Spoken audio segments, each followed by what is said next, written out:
Reserve bank of ഇന്ത്യയിൽ grade B ഓഫീസർമാരുടെ സ്ഥിരം ഒഴിവുകളിലേക്ക് അപേക്ഷ ക്ഷണിച്ചിട്ടുണ്ട്. 60 സ്ഥിരം ഒഴിവുകളാണുള്ളത്.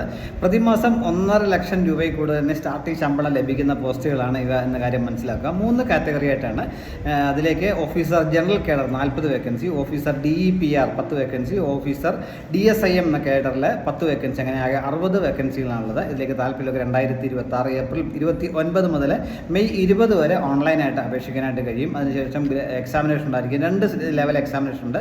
ഫേസ് 1 എക്സാമിനേഷനും ഫേസ് 2 എക്സാമിനേഷനും ഉണ്ടാകും. ജനറൽ കാറ്റഗറിയിലേക്ക് ഫേസ് 1 എക്സാമിനേഷൻ ജൂൺ 13-നും ഫേസ് 2 എക്സാമിനേഷൻ ജൂലൈ 25-നും ആയിരിക്കും നടക്കുക. എന്നാൽ ഓഫീസർ DEPR DSIM എന്നീ കാറ്റഗറിയിലേക്ക് ഫേസ് 1 എക്സാമിനേഷൻ ജൂൺ 14-നും ഫേസ് 2 എക്സാമിനേഷൻ ജൂലൈ 26-നും ആയിരിക്കും നടത്തുക എന്നാണ് പറഞ്ഞിട്ടുള്ളത്. ഏജ് പറഞ്ഞിട്ടുള്ള 21 വയസ്സിനും 30 വയസ്സിനും ഇടയിലുള്ളവർക്കാണ് അപേക്ഷിക്കാൻ കഴിയുക. SC/STക്ക് 5 വർഷവും OBC-ക്കാർക്ക് 3 വർഷവും ഡിസബിലിറ്റി ഉള്ളവർക്ക് 10 വർഷവും ഉയർന്ന പ്രായപരിധിയിൽ ഇളവ് ലഭിക്കുന്നതായിരിക്കും എന്ന കാര്യം കൂടി ഓർമ്മിക്കുക. ഇനി നമുക്ക് ക്വാളിഫിക്കേഷൻസ് നോക്കാം. ജനറൽ കാറ്റഗറി ഓഫീസർ ജനറൽ കാറ്റഗറിയിലേക്കുള്ള 40 വേക്കൻസികളിലേക്ക് ഏതെങ്കിലും വിഷയത്തിലുള്ള അംഗീകൃത സർവകലാശാല ബിരുദം 60% മാർക്കോടെ പാസ്സാർക്ക് അപേക്ഷിക്കാൻ കഴിയും. SC/STക്കാണ് 80% മാർക്ക് കൂടി. അല്ലെങ്കിൽ പോസ്റ്റ് ഗ്രാജുവേറ്റ് ബിരുദം ഉള്ളവരാണെങ്കിൽ 55% മാർക്ക് ജനറൽ കാറ്റഗറിക്കും, SC/ST കാറ്റഗറി ആണെങ്കിൽ പാസ് മാർക്ക് മതിയാവും. അങ്ങനെയുള്ളവർക്ക് അപേക്ഷിക്കാൻ കഴിയും. DEPR വേക്കൻസികളിലേക്ക് MA അല്ലെങ്കിൽ MSc എക്കണോമിക്സ്, ഫൈനാൻസ് എന്നിവയിലുള്ളവർക്ക് അപേക്ഷിക്കാൻ കഴിയും. PhD ഉണ്ടെങ്കിൽ ഡിസൈറബിൾ ക്വാളിഫിക്കേഷൻ ആണെന്ന് പറഞ്ഞിട്ടുണ്ട്. DSIM വേക്കൻസികൾ 10 വേക്കൻസികളിലേക്ക് മാസ്റ്റേഴ്സ് ഡിഗ്രി 55% മാർക്കോടെ ഉള്ളതായിരിക്കണം. Statics, mathematics, applied statics, mathematical statics അങ്ങനെയുള്ള വിഷയങ്ങൾ, അല്ലെങ്കിൽ artificial intelligence, data science, machine learning ഇതിനെയുള്ള മാസ്റ്റേഴ്സ് ബിരുദം 55% മാർക്കുള്ളവർക്കും അപേക്ഷിക്കാനായിട്ട് കഴിയും.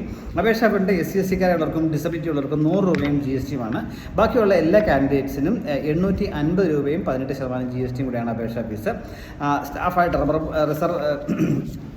റിസർവ് ബാങ്കിൽ ഇപ്പോൾ സ്റ്റാഫായിട്ട് താഴെ ഉള്ള പോസ്റ്റിൽ വർക്ക് ചെയ്യുന്നവരാണ്, അവർക്ക് ഫീസ് ഇല്ല എന്ന കാര്യം മനസ്സിലാക്കുക.